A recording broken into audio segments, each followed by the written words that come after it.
to another exciting episode of the Daily Torah broadcast, a ministry of the Messianic Discipleship Institute. You can always visit us online at mymdi.org and download previous episodes of the Daily Torah podcast. Contact us and let us know what you are learning so far. Today we are on day 7 of this week's Daily Torah series called Toldot. In yesterday's episode, we discussed having a heart of Jacob who sought the blessings of God and not of Esau who despised his calling. Today we have a special reading again for our Torah portion, highlighting God's atoning salvation, and only He is the hope of the ends of the earth. If you have your Bibles and notepads handy, get them ready or listen and review later. But let's turn to today's special reading found in Psalm 65, verses 1 through 13.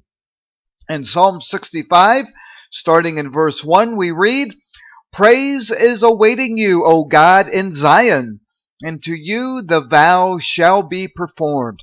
O you who hear prayer, to you all flesh will come. Iniquities prevail against me.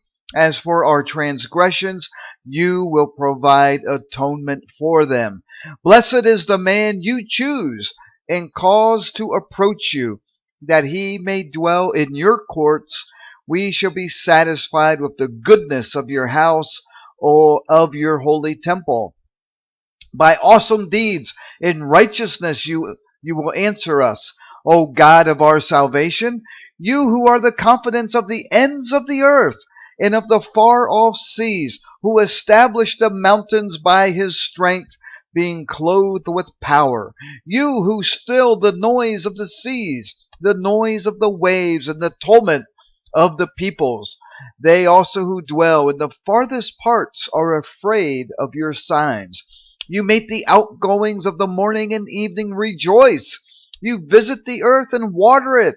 You greatly enrich it. The river of God is full of water. You provide their grain, for so you have prepared it.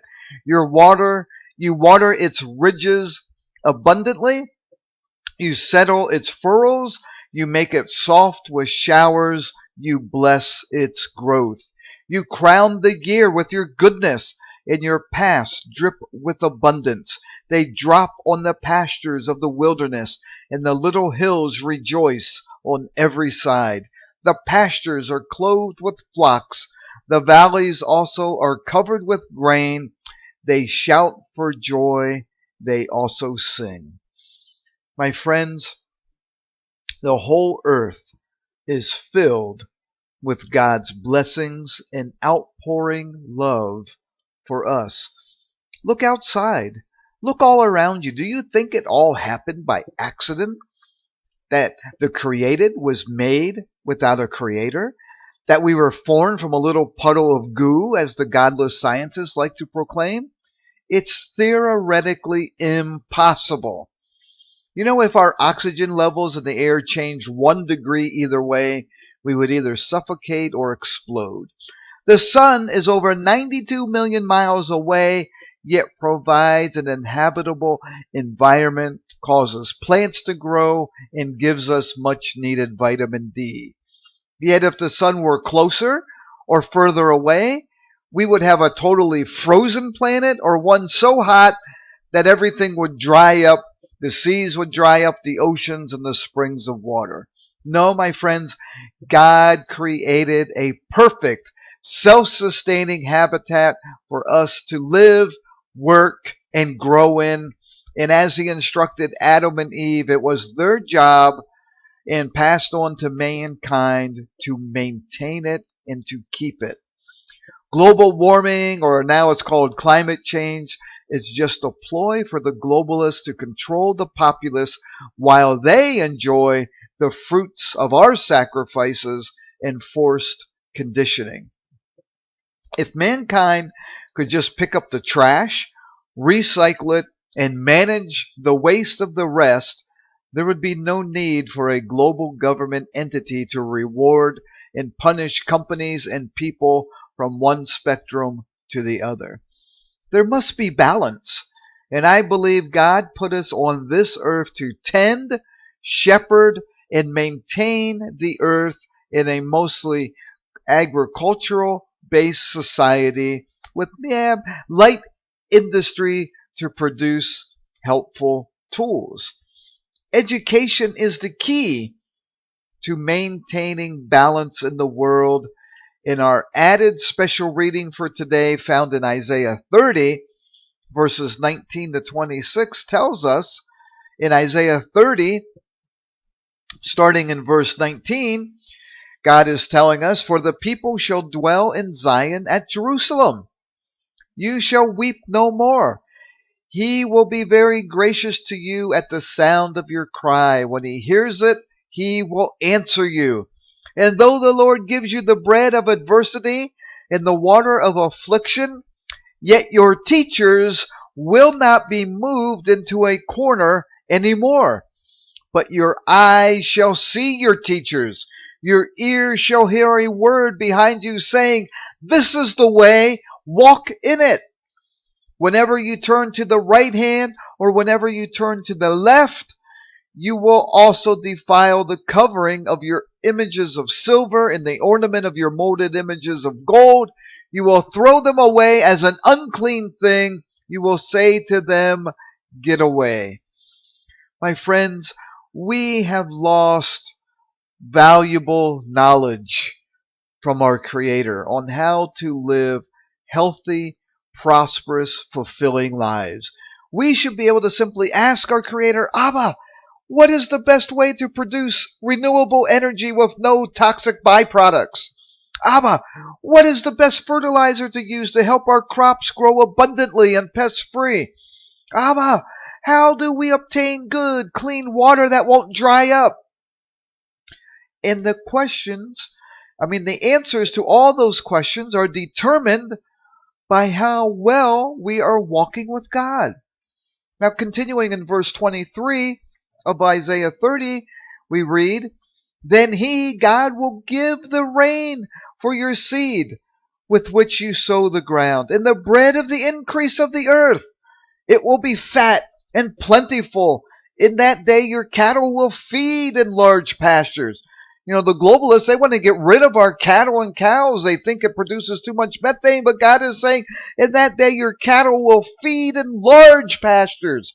Likewise, the oxen and the young donkeys that work the ground will eat cured fodder, which has been winnowed with the shovel and the fan. There will be on every high mountain and on every high hill rivers and streams of water in the day of the great slaughter when the towers fall. Moreover, the light of the moon will be as the light of the sun, and the light of the sun will be sevenfold as the light of 7 days. In the day that the Lord binds up the bruise of his people and heals the stroke of their wound. My friends, when we walk with God in righteousness and keep his commands, his decrees, and his ordinances, he blesses everything around us. Rain in due season gives us good health, helps our cattle and flocks to produce, and gives an abundance of food and water. This, my friends, is why the world is in total chaos right now, because mankind has rejected their Creator, the life source of abundant living. So what about you, my friend? How's your job? How's your health? Does your family have enough to eat? Or are you living paycheck to paycheck, eating pre-processed poisoned food? If you lack, do you lack education? Well, get it. If you lack resource, work 2 jobs if needed. My grandparents went through the Depression and taught me everything they learned. My grandfather always taught me, if you don't have cash, don't buy it. Credit will eat you alive. You will become a slave to the creditor. And if you need more cash, work 2 jobs until you can get ahead. If you're in debt, work 2 jobs until you get out of debt. If you lack education, go back to school.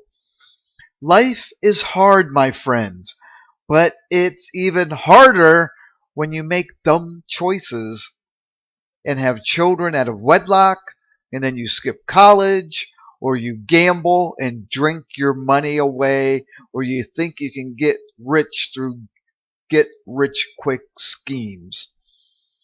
A hard, consistent work ethic coupled with a good education is the sure and steady way to improve your financial and family situation.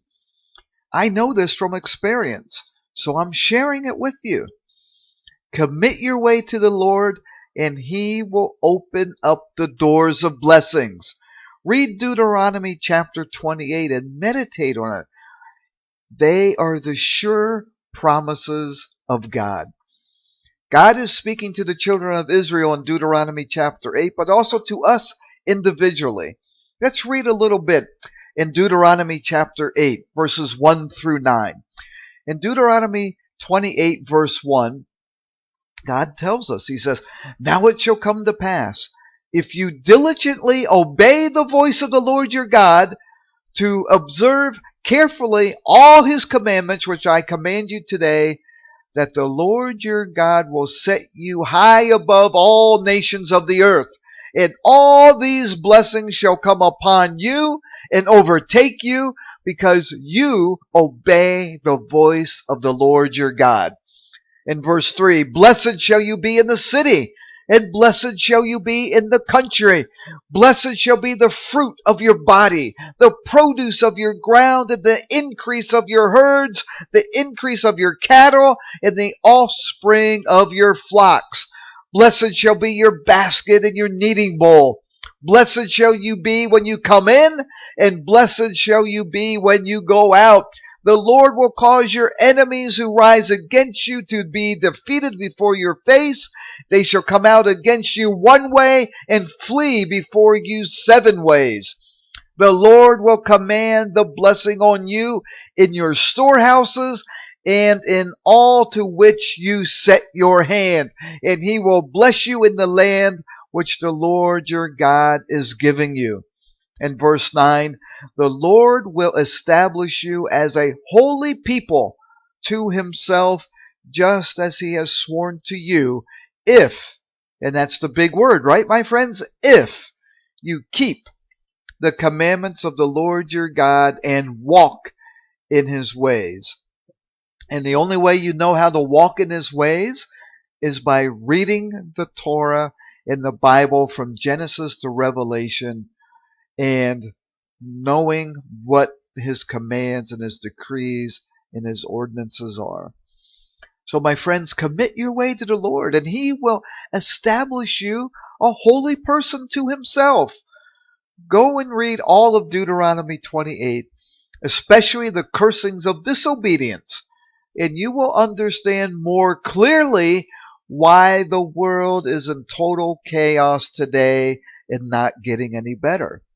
Only Messiah can save the world now, my friends. But you, my friend, can help save your soul by committing your life to God. He wants you to choose life. So, my friends, let's end it here today. Meditate on these words today. It's on Shabbat, it's day 7. You should have time to rest and pray and study today. Pray for us in this message to go out. Get involved and pray for those who are scattered throughout the world seeking their Messiah, that they too will return to Torah in their Hebraic roots. Pray for Israel. Share this message with your friends and family.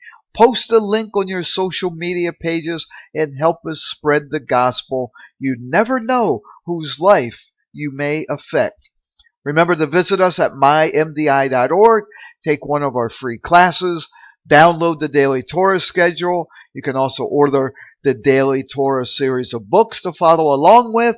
And again, my friends, if the Lord so inspires you, please consider becoming a monthly sponsor. We have a lot of bills to pay. Websites are getting more expensive, and we can reach more people with these messages. So just click the giving menu option or the donate button on the website. So until tomorrow, we begin the next Torah series. So shalom aleichem, Blessing and shalom, my friends.